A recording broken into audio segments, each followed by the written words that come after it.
Selamat malam pemirsa, senang sekali Headline Malam kembali hadir kali ini bersama saya, Rusmi Rahma. Sejumlah informasi penting akan kami hadirkan untuk Anda dan berikut di antaranya. Pusat perbelanjaan Big Mall Samarinda terapkan new normal. Warga Muara Enggalam, Kutai Kartanegara akhirnya nikmati listrik berkat bantuan BUMDes Bersinar Desaku.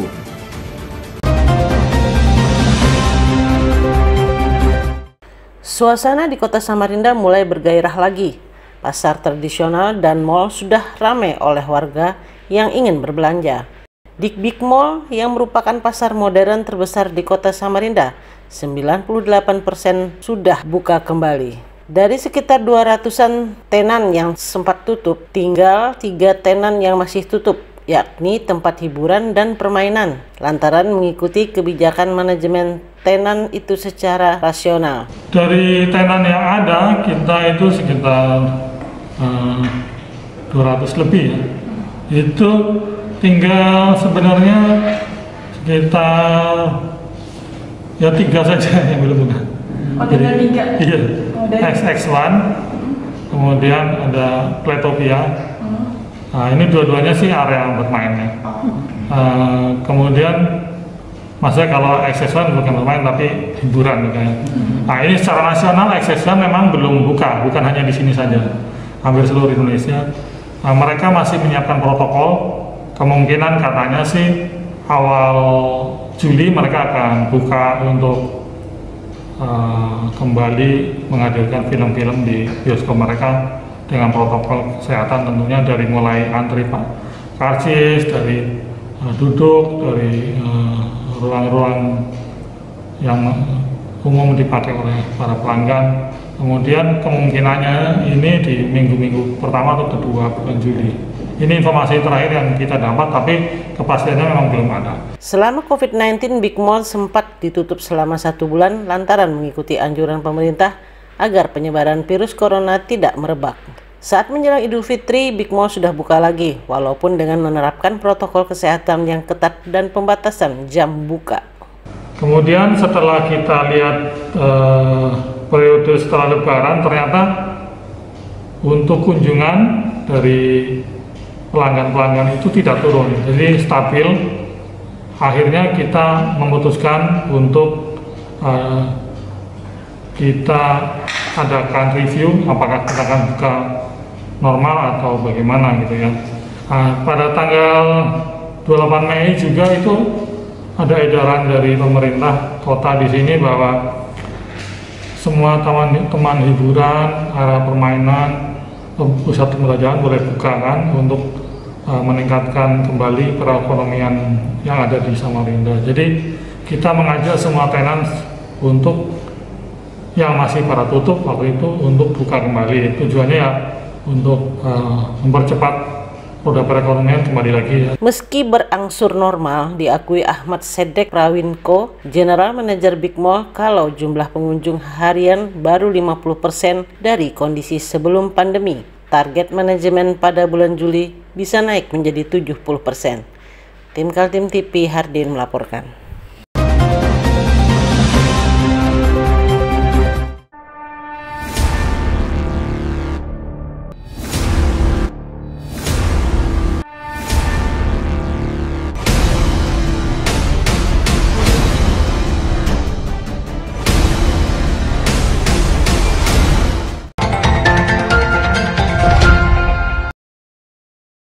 Badan Usaha milik Desa BUMDes Bersinar Desaku yang bergerak pada unit pembangkit listrik tenaga surya memberikan subsidi pemakaian selama 2 bulan untuk periode Juni dan Juli bagi warga Desa Muara Enggalam, Kecamatan Muarawis, Kabupaten Kutai Kartanegara di tengah menghadapi pandemi COVID-19.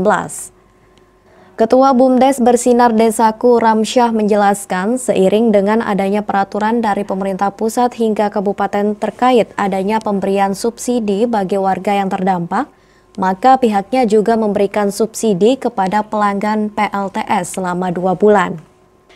Pembayaran ini bersumber dari pendapatan dari BUMDes di tahun 2019 senilai 71 juta rupiah yang telah diserahkan dan dikelola oleh pihak desa. Selanjutnya, melalui anggaran perubahan belanja desa di tahun 2020 ini, maka disepakati untuk mensubsidi pemakaian di bulan Juni sampai Juli dengan total pembayaran hampir 27 juta rupiah. Dengan peraturan pemerintah daerah pusat ya, artinya melalui presiden, melalui badan usaha milik negara yang kita ketahui seperti PLN, air minum, pemerintah pusat, daerah, bahkan kabupaten juga ada yang melakukan subsidi. Ya kita juga seperti itu, alhamdulillah, karena kita punya dana PAD, artinya pendapatan BUMDes itu sendiri kan hampir 71 juta di tahun 2019. Itu kan diserahkan ke desa, itu dikelola oleh desa.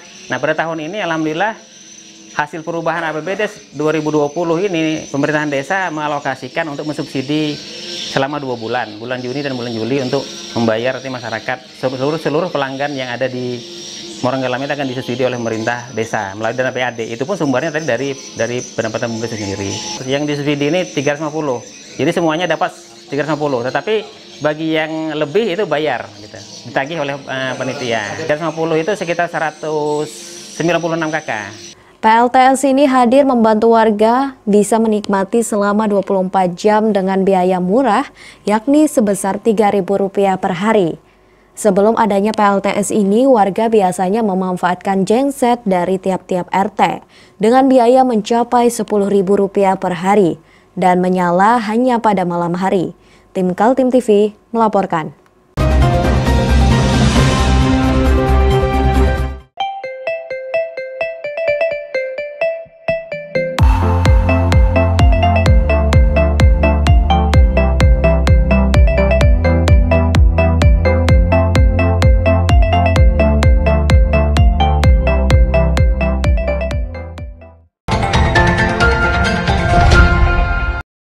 Lurah Telaga Sari, Balikpapan Kota dinyatakan reaktif saat mengikuti rapid test massal Sabtu lalu. Kini untuk memastikan apakah lurah tersebut positif atau negatif, lurah tersebut melakukan tes PCR dan melakukan isolasi mandiri. Staf Kelurahan Andri Amrullah mengatakan, untuk pelayanan hingga kini tetap berjalan seperti biasa, hanya saja terdapat pembatasan bagi masyarakat yang akan mengurus sesuatu di kantor kelurahan tersebut. Bahkan seluruh staf juga meningkatkan pengamanan diri, yang sebelumnya hanya mengenakan masker, kini menggunakan sarung tangan dan face shield. Pada hari Sabtu, informasi yang saya dapat dari Pak Lurah, Bapak melakukan rapid test di Puskesmas Kelurahan Telaga Sari dan hasilnya adalah reaktif. Setelah itu Bapak melakukan isolasi mandiri. Hari Minggunya Bapak melakukan lagi rapid test kedua di Puskesmas Gunung Bahagia dan alhamdulillah hasilnya no reaktif. Pada hari ini, hari Senin, Pak Lurah melakukan lagi swab untuk meyakinkan apakah ini positif atau tidak di rumah sakit umum daerah. Lebih lanjut, Andri mengatakan lurah yang reaktif tersebut diduga usai kontak erat dengan salah satu warga yang mengurus keperluan di kantor kelurahan dan saat hendak pergi keluar kota, warga tersebut dinyatakan positif COVID-19. Dari Balikpapan, Muhammad Idris melaporkan.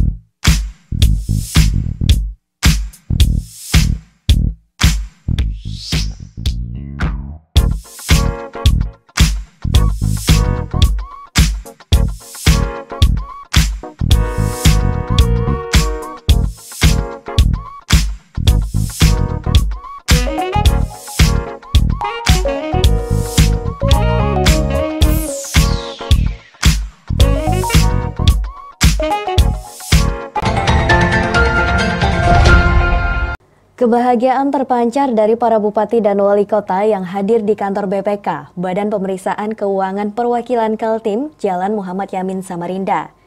Hari Selasa 23 Juni 2020 itu adalah hari pembuktian bagaimana kinerja masing-masing pemimpin daerah dalam mengelola keuangan pemerintahan daerah.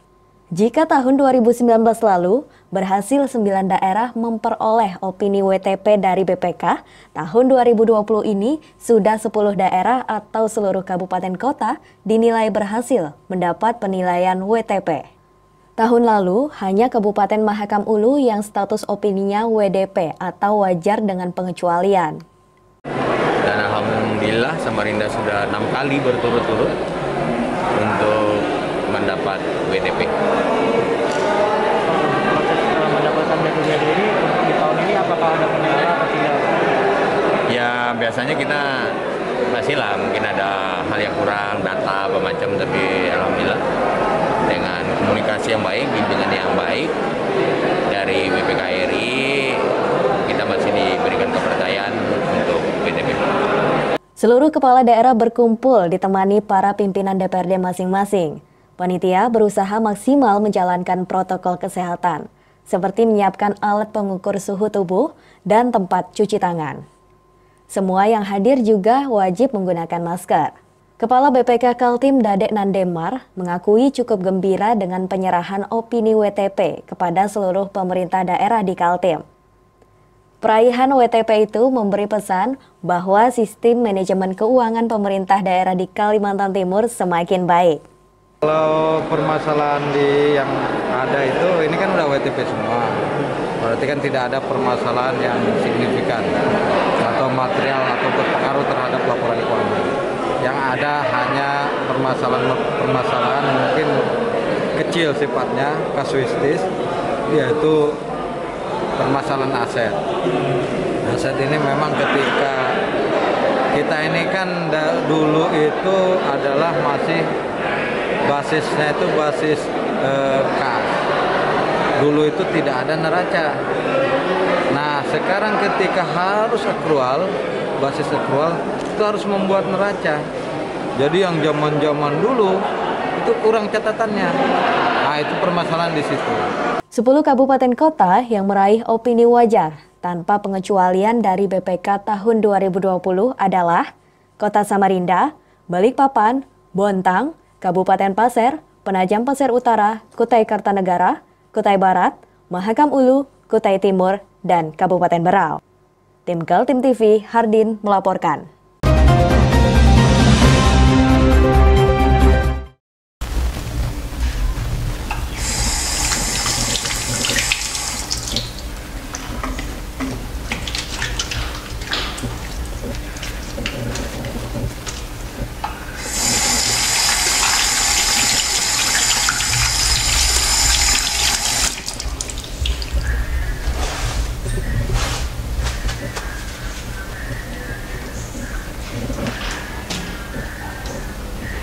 Meskipun di rumah saja, kita tetap selalu menjaga kesehatan, cuci tangan, menggunakan hand sanitizer.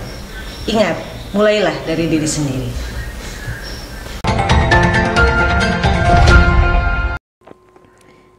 Setelah sekian lama vakum tak ada aktivitas resepsi pernikahan, Asosiasi Wedding Organizer Balikpapan sepakat melakukan simulasi protokol kesehatan resepsi pernikahan.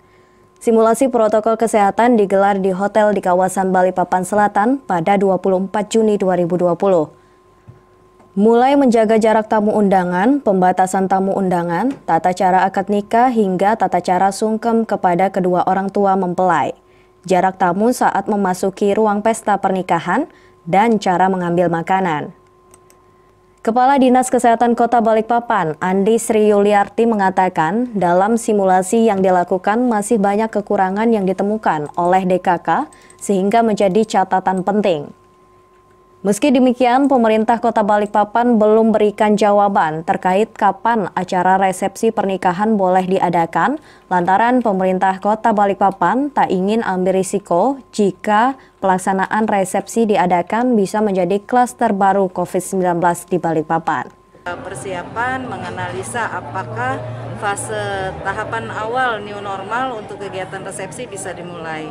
Dan hari ini tadi saya sudah mencoba melihat sejak awal, ada beberapa saran lagi dari kami untuk lebih baiknya. Nah Bu, ini kan apa Bu saran dari pihak DKK sendiri apa Bu melihat dan ya, jadi tadi yang kami lihat di tempat pencucian tangan sebaiknya menggunakan keran, kan kita mempersyaratkan siku, menggunakan keran yang didorong pakai siku.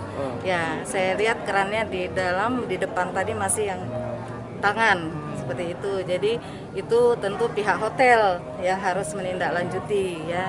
Kemudian kita sarankan dipasang 6 langkah cara cuci tangan stiker di situ. Kemudian di tempat mencuci tangan pun kiranya ditambah. Tadi saya lihat hanya 1 ya di depan. Tetapi memang oleh panitia di backup atau di double dengan hand sanitizer. Ya, jadi yang tidak mencuci tangan bisa hand sanitizer.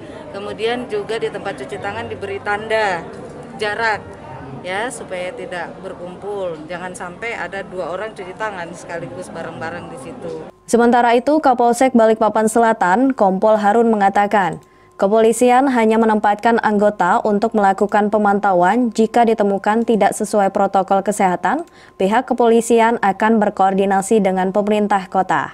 Terkait ini, kepolisian dalam hal ini yang berposisi sebagai di mana Polres sebagai wakil gugus Covid ini, ya tetap bila ada izin dari Pemda, kami tetap melaksanakan pengamanan.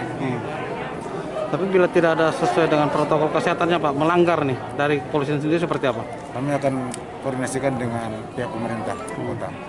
Protokol kesehatan yang telah diterapkan oleh Asosiasi Wedding Organizer juga masih perlu dievaluasi ulang oleh pemerintah Kota Balikpapan jika hendak memberikan lampu hijau pada pesta pernikahan.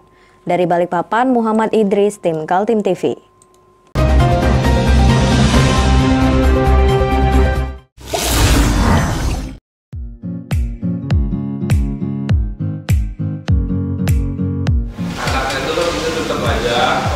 Cara mudah beriklan digital di Kaltim TV.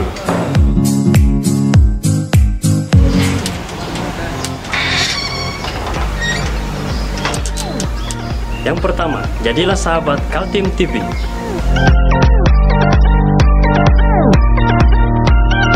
Dengan Rp1 juta, para sahabat mendapat 20 kali tayang di slot berita kamu.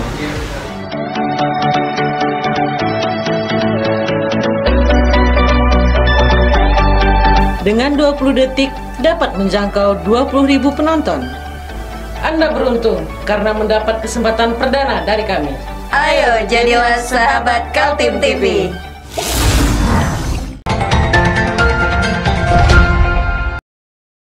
Bidokes Polda Kaltim menggelar rapid test massal kepada sopir bus, angkot, kondektur, serta warga yang beraktivitas di Terminal Batu Ampar, Balikpapan Utara. Rapid test dimulai sejak pukul 8 pagi di ruang tengah Terminal Batu Ampar pada 24 Juni 2020 pagi. Setiap orang yang akan mendaftar untuk dilakukan rapid test terlebih dulu dicek suhu badan dengan menggunakan termogan dan mengatur jarak untuk duduk sembari menunggu panggilan giliran untuk dilakukan pendataan. Dalam rapid test gratis yang digelar oleh Bidokes Polda Kaltim dalam rangka peringati Hari Bayangkara ke-74 tahun, Bidokes menyiapkan 100 alat rapid test. Tujuan rapid test massal yang dilakukan untuk mengetahui secara dini dan mengurangi penyebaran COVID-19. Hasil rapid test bisa diketahui secara langsung. Terima kasih. Hari ini Bidokes Polda Kalimantan Timur bekerjasama dengan Jasa Harja dan Lalu Lintas melaksanakan rapid test gratis untuk driver baik itu bis, angkot maupun kondektur dan petugas yang ada di terminal ini. Tujuannya untuk mengurangi atau membantu pencegahan COVID-19 ini. Targetnya yaitu 100 orang. Jadi 100 orang kita juga siapkan sembako juga untuk meningkatkan atau untuk mengurangi kesenjangan sosial karena mungkin selama PSBB itu akan ada gangguan dari penghasilan dari para sopir. Sementara itu, sopir angkot Barmanto mengatakan sejak pandemi COVID-19 dirinya tidak lagi menjadi sopir angkot lantaran sepi penumpang. Dirinya senang lantaran hasil rapid test negatif. Di rapid test tadi hasilnya negatif, gimana Pak perasaan Bapak?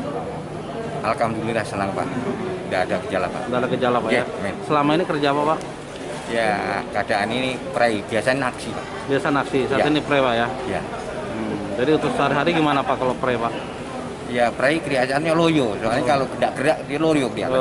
Ya kalau gerak ya kalau gini ada keterampilan apa gitu agak siap. Sudah berapa lama Pak nggak narik ini Pak karena COVID? Selama itu ada COVID di ini, Pak, ya? stop itu stop juga. Usai menjalani rapid test massal, Polda Kaltim membagikan sembako kepada sopir bus, angkot, dan kondektur. Dari Balikpapan, Muhammad Idris, Tim Kaltim TV. Masih bersama saya, Rosmi Rahma. Pemirsa, kembali kami sampaikan 2 berita utama Kaltim hari ini. Sejumlah mahasiswa berunjuk rasa di depan kantor Kejaksaan Tinggi Kaltim. Badan Pemeriksa Keuangan sorot Perusda yang tidak memberikan manfaat bagi pendapatan daerah.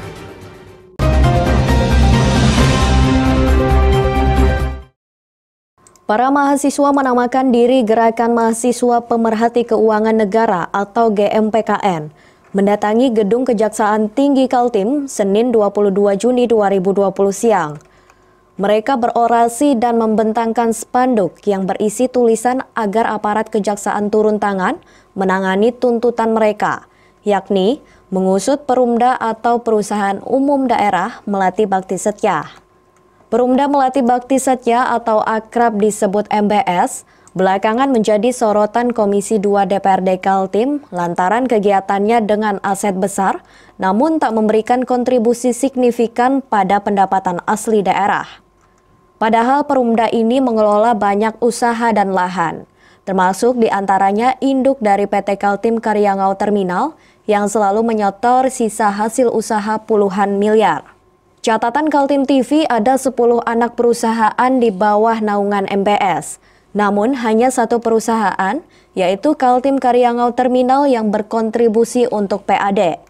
9 perusahaan lainnya seperti Aviaton atau pesawat, Trans Studio, Kaltim Kawasan Industri Maloy, Kaltim Pelabuhan Internasional Maloy, Kaltim Agro Mina Nusantara, dan Kaltim Bina Sarana Konstruksi malah jadi beban MBS. Belum melaporkan pertanggungjawabannya kepada pemerintah provinsi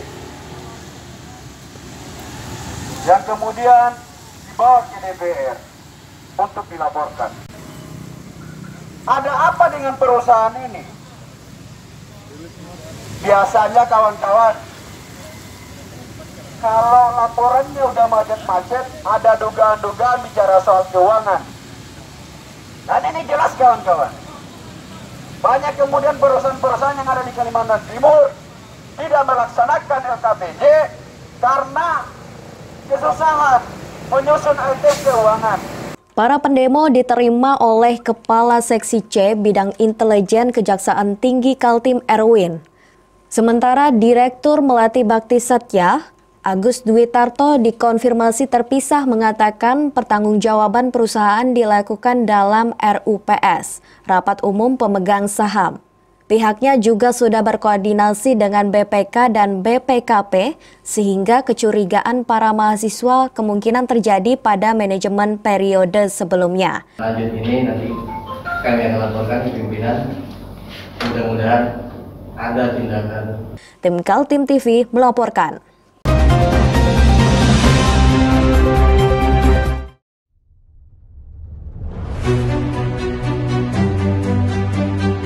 Ini kita ada kegiatan untuk membungkus sembako untuk dibagikan ke masyarakat yang membutuhkan karena COVID-19 ini.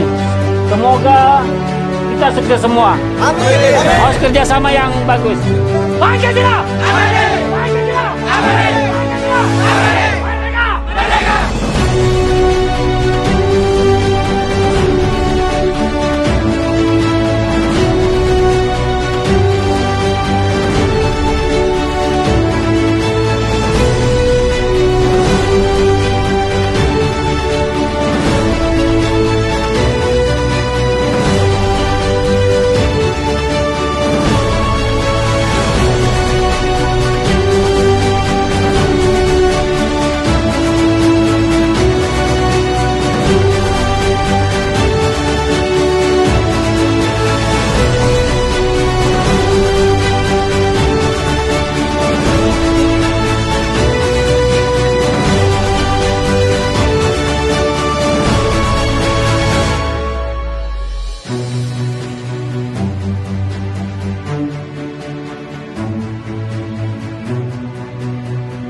4 masalah masih ditemukan dalam sistem pengelolaan keuangan pemerintah daerah. Menurut Kepala BPK Kaltim Dadek Nandemar, yang pertama adalah soal aset daerah yang belum tertib.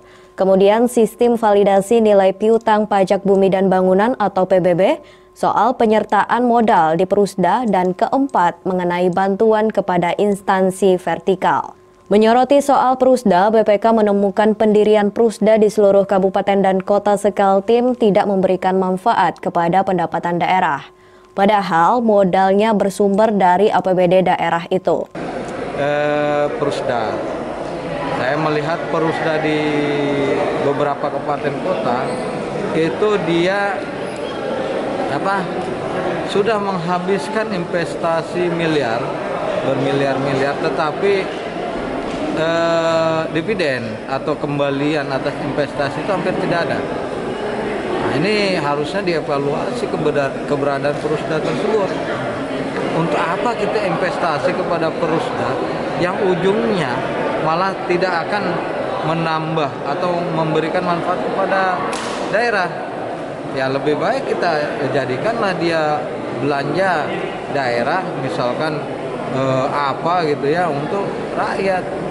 Dia mengingatkan para kepala daerah untuk memperhatikan soal Prusda ini, karena tujuan awal didirikan Prusda adalah untuk mendapatkan kontribusi dari usaha yang dilakukan kepada pendapatan daerah. Berapa sampai puluhan miliar itu yang saya lihat, misalkan ada yang 85 miliar, itu dari puluhan tahun sebelumnya. Nah, kemudian investasi hampir tidak ada, kembaliannya, dividennya. Nah, berarti 85 miliar semenjak tahun sekian. Mungkin tahun saya ini 2000-an, sekitar tahun 2000. Nah, kemudian saya melihat, wah ini investasinya tidak ada pernah kembali. Hampir tidak ada dividennya itu. Nah, 8 miliar yang hilang percuma. Coba kalau itu dimanfaatkan untuk yang lain. Jadi saya ingin nanti kepala daerah agar melihat ya kebijakan-kebijakannya terkait investasi, terutama untuk perusahaan daerah. Persoalan Prusda bukan hanya terjadi di kabupaten dan kota, tapi juga di Provinsi Kaltim. Para kepala daerah diharapkan melakukan pembenahan. Tim Kaltim TV, Hardin melaporkan. Berita tadi sekaligus menutup perjumpaan kita kali ini. Akhirnya saya dan seluruh kerabat kerja yang bertugas mengucapkan terima kasih atas perhatian Anda. Selamat malam, sampai jumpa.